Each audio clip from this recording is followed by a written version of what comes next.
Okay, we are back. So tadi kita dah lihat apa yang dilakukan oleh kerajaan apabila berperanan sebagai pengeluar dan majikan.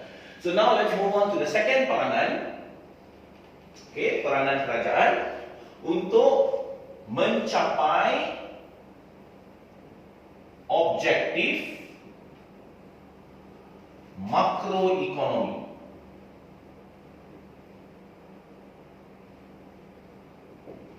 Okay, mencapai objektif makroekonomi ataupun macroeconomic objectives. So ada 4 objektif makroekonomi di sini ya. Alright, apabila kerajaan memainkan peranan yang kedua dalam topik pertama. So the first would be kerajaan ingin mencapai guna tenaga penuh. Guna tenaga penuh, full employment. Okay, so the basics or the takeaways which you need to know in order to answer exams, your questions would be apabila kerajaan mencapai full employment, you need to know a few concepts. Yang pertama adalah apakah yang dimaksudkan dengan buruh ataupun jumlah pekerja. Buruh ataupun jumlah pekerja adalah mereka yang berumur 15 sehingga 64 tahun.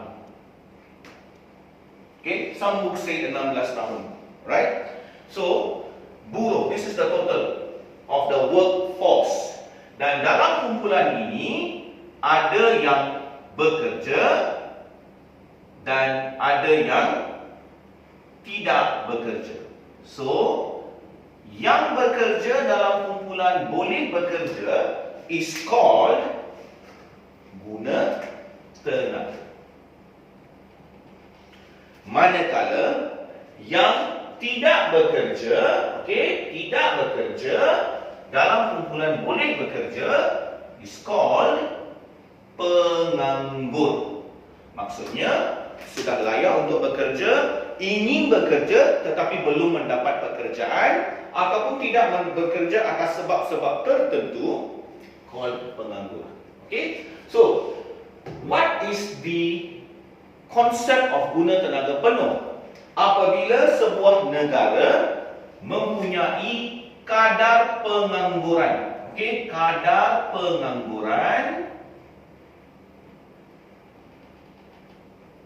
kurang daripada 4%, negara itu telah mencapai guna tenaga penuh. So why is there pengangguran when we say guna tenaga penuh? The basic understanding of a student would be apabila berlakunya guna tenaga penuh, the country is going on full employment mode, there shouldn't be any penganggur. That's the concept. But you must understand, when we have a country and we have workforce, there will be definitely some who cannot work. For example, students, they fall under this bracket, this age group, but you still go to school.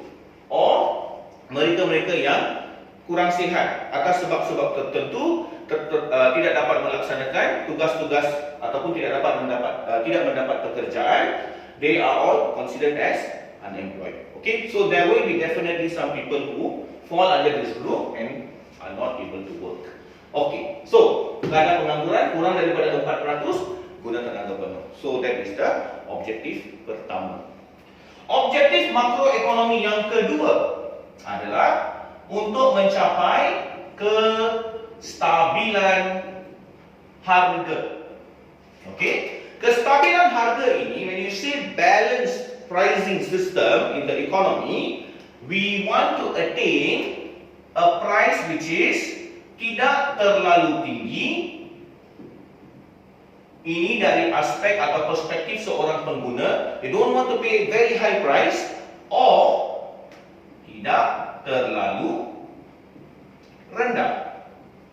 They don't want to be charging a very low price. This is from the perspective of the producer, the pengeluar. Okay, so the thing here is there are two situations: harga terlalu rendah atau harga terlalu tinggi.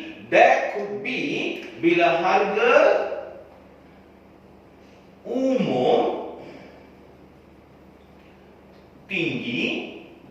This is when there is something called inflasi. Inflation. Harga meningkat secara mendadak dan berterusan. Okey. Manakala apabila harga umum rendah ataupun turun secara berterusan atas sebab-sebab tertentu, okay, we just see the basics now. This will be considered as deflasi. Deflasi.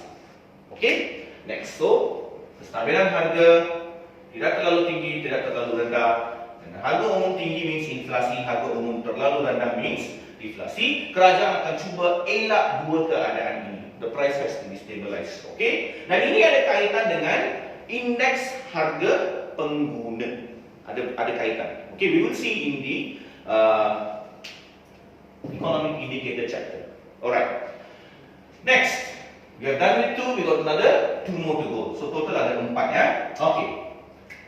Objektif makroekonomi yang ketiga adalah kestabilan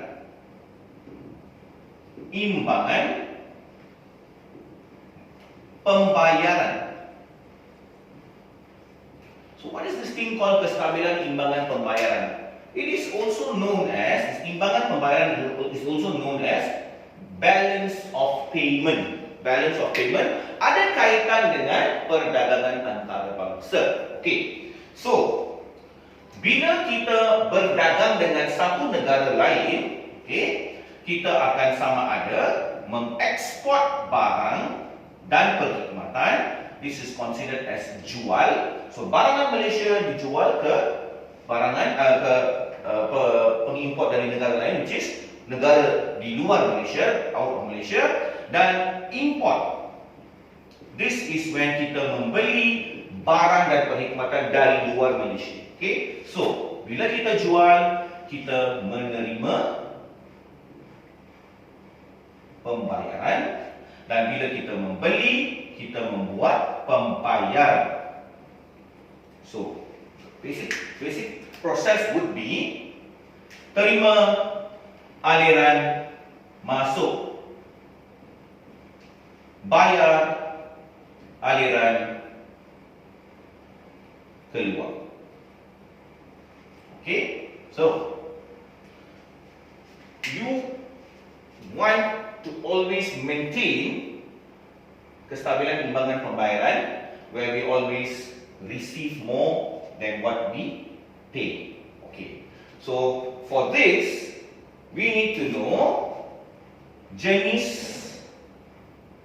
imbangan pembayaran. Kalau lebihan imbangan pembayaran, which means export more than import, in economics it's X more than M, so this will be terima lebih daripada bayar, or masuk lebih daripada keluar. When you have a deficit or kurangan imbangan pembayaran, the import will be more than the export. This will be bayar more than terima. Okay, so please refer to the notes here. Okay, I've given you notes already. And of course, we have seimbang. We have seimbang. Okay, that will be import sama dengan export, which is normally not the case. It's quite difficult to attain that, but kita cuba dapat kestabilan imbangan pembayaran. Okay, that's the third. Now let's move on to the last objective makroekonomi, which is pertumbuhan ekonomi. Okay, so pertumbuhan ekonomi speaks of growth. Okay, speaks of growth. When you want to talk about growth, contohnya ketinggian seseorang individu. Okay, you measure the height. So as the person grows, you say there's growth. Similarly, untuk negara, kita juga akan mengukur pertumbuhan ekonomi, dan there must be a measuring indicator to check how we can see ekonomi telah bertumbuh ataupun tidak. Okey, untuk pertumbuhan ekonomi, aspek atau kriteria yang akan diambil kira adalah keluaran dalam negara kasar, or what we call as KDNK. Right? KDNK, which is also known as pendapatan negara. Okay, pendapatan negara. Now, this KDNK or pendapatan negara, we will compare tahun asas or base year with current year. So, contoh, we are now in 2020. So, let's say we take pendapatan negara or GDP, GDP, gross domestic product of 2019. We compare with GDP of 2018. So let's say here is X amount, here is Y amount. So Y tolak X bahagi X darab 100, and we will see if there is a growth in percentage. Okay, so bila ada angka positif, sini lebih daripada sini, 2019 pendapatan negara lebih tinggi daripada atau lebih besar daripada GDP 2018, that's an economic growth. Kalau kurang daripada 2018, that means there's no economic growth. Okay, so we have already seen all the four objektif makroekonomi yang ingin dicapai oleh kerajaan. Yang pertama adalah mencapai guna tenaga penuh. Yang kedua adalah mencapai kestabilan harga. Yang ketiga mencapai kestabilan timbangan pembayaran, dan yang keempat adalah pertumbuhan ekonomi. There must be economic growth. Okay, all these are very important for us to draw the interest of investors to Malaysia. Okay, so we have already seen two peranan kerajaan dalam ekonomi. There's number 3, which we will be seeing in the next lesson. Number 3 will be peranan kerajaan dalam mengawal selia pengeluar dan externality negatif. Okay, so we'll wait for the next video.